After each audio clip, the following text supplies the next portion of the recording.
पता नहीं अब की होगा को करे अरे तू होगा वो पादा हो लड़ाऊ तो के माना कइले बा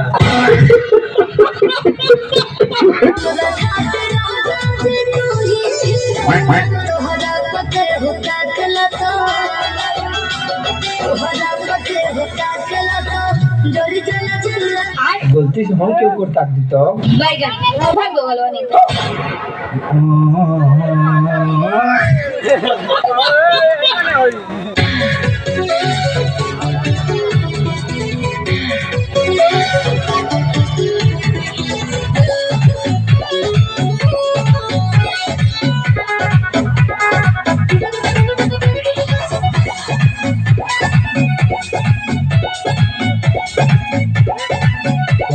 अब गानी हमारे पजरा हो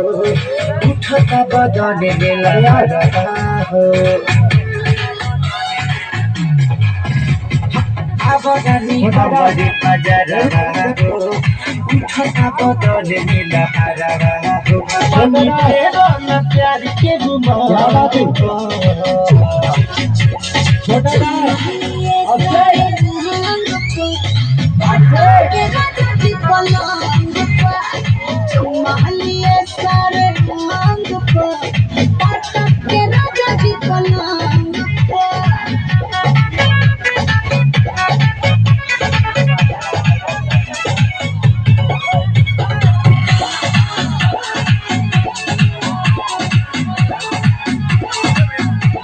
जब जब भेटालू मन हरिया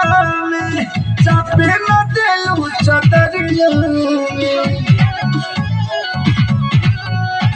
काहे एतना मगन रहता रे पिया अपन बिगड़ लगतिया सुधार पिया मगन यू बनी साड़ी सफेद रंग का चुमालिए सारे रंग पर के राजा जी पलंग पर चुमालिए सारे रंग पर के राजा जी पलंग पर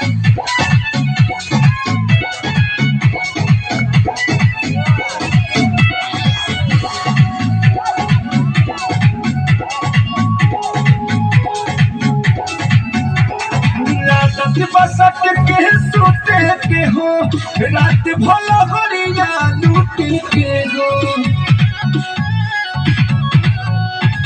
अरे अब बोला के तना प्यार करबा लागे नदिया में कोड़ी के किनारा